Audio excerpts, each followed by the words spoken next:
Hi everyone. So in this video, I would like to teach you 5 phrasal verbs using the word up. Phrasal verbs are really important if you are trying to take your English to the next level because native speakers use them all the time. So it's pretty helpful to be familiar with the ones that you're most likely to hear in real life. So let's go ahead and get started. Starting with what is a phrasal verb, right? So a phrasal verb is simply an idiomatic phrase consisting of a verb along with another element, which is the particle. And so this can either be a preposition, an adverb, or some combination of both of them. So one example could be break down. Break would be the verb and down would be the adverb. Another example of a phrasal verb is come up. Come is the verb, up is the preposition. And another example of a phrasal verb that uses a combination of adverb and preposition would be look down on. Look is the verb, down is the adverb, and on is the preposition. I also would like to point out that phrasal verbs are not the same thing as idioms. Idioms are a different type of expression, and an example of an idiom could be to feel blue. So in a sentence, I could say, she was feeling blue yesterday, as an example. So let's go ahead and get started. The very first phrasal verb that I have for you is actually the easiest one on this list. And so this is clean up. As you can probably imagine, clean up simply means to clean, completely though. It means to clean 100%. So you're completely clean or tidy up an area. Let me give you 2 example sentences. The first one is, what do you have planned this weekend? I think I'll just stay in and clean up my house a bit. Kevin, what is that nasty smell? You obviously haven't cleaned up in here in ages. The next phrasal verb that we have is blow up. This one has a few different meanings. So blow up can mean to explode, as in a bomb, such as the picture that we have here.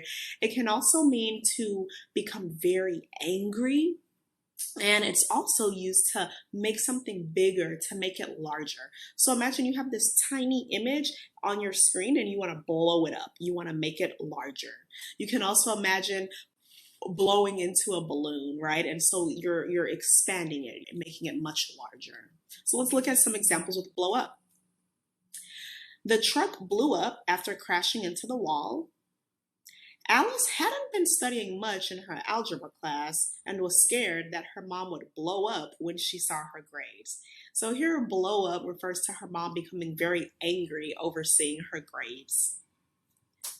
Let's go ahead and take a look at the next phrasal verb, which is make up. Make up. So this one also has quite a few different uses. This could be to constitute, such as form. It could be to invent a lie. To make up a story is essentially to tell a lie. To assemble or to mix. It also could be used when talking about applying makeup products such as cosmetics, and then also to compensate for something. So this one has tons and tons of uses actually. Let's go ahead and take a look at some examples.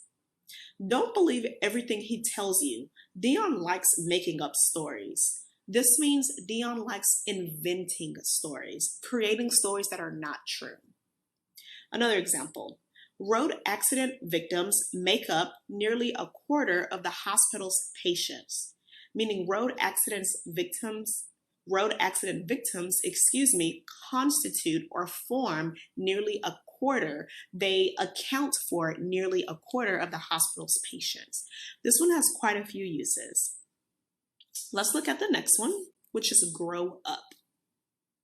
Grow up is to mature, to become an adult, to be raised somewhere. You're talking about your childhood, where you lived as a child, where you spent most of your time.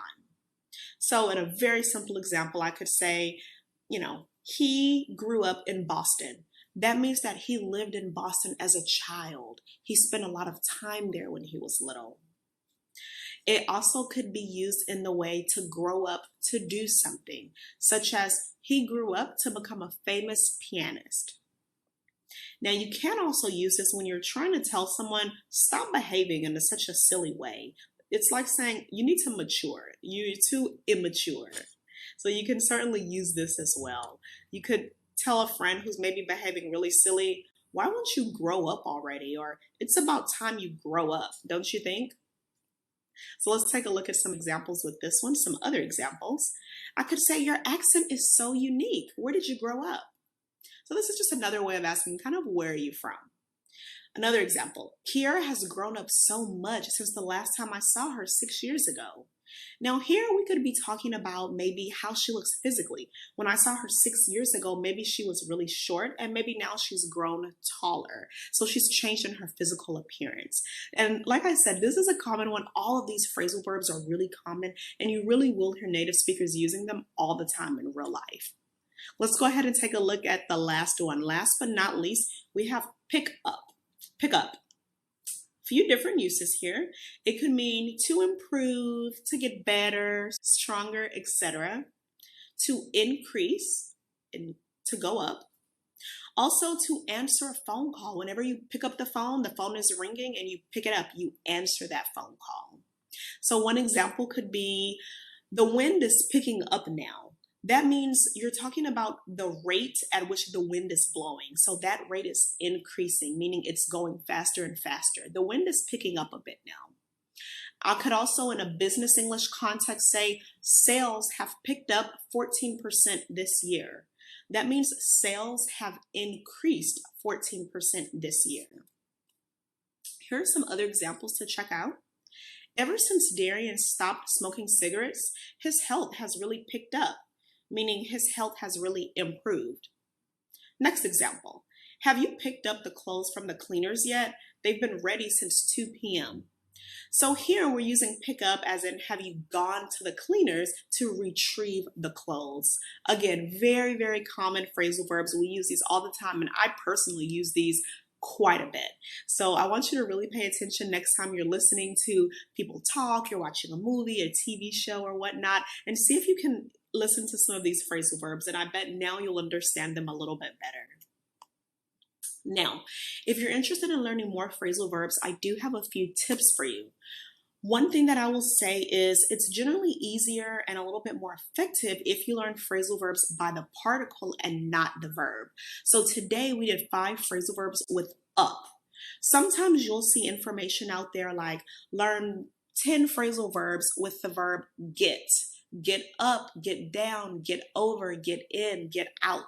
That can actually be more confusing. So I always recommend that my students learn phrasal verbs by particle instead of by verb.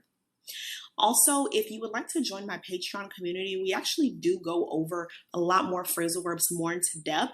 I won't overload you with them, so I always give you just a few at a time, but you'll get a lot more practice with them and I'll be able to answer your very specific questions and you can interact with other members in the community. So I'll put more information about that in the information box below.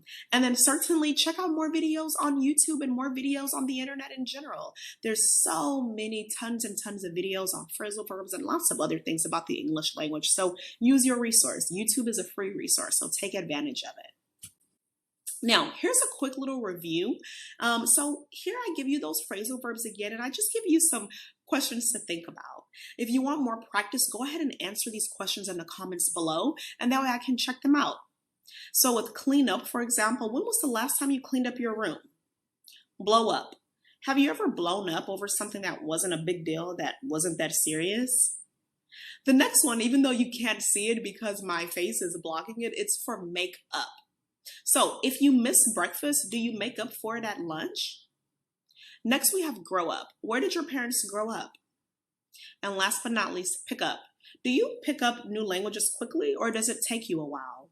Here we're using pick up as acquire. Do you acquire? Do you learn new languages quickly?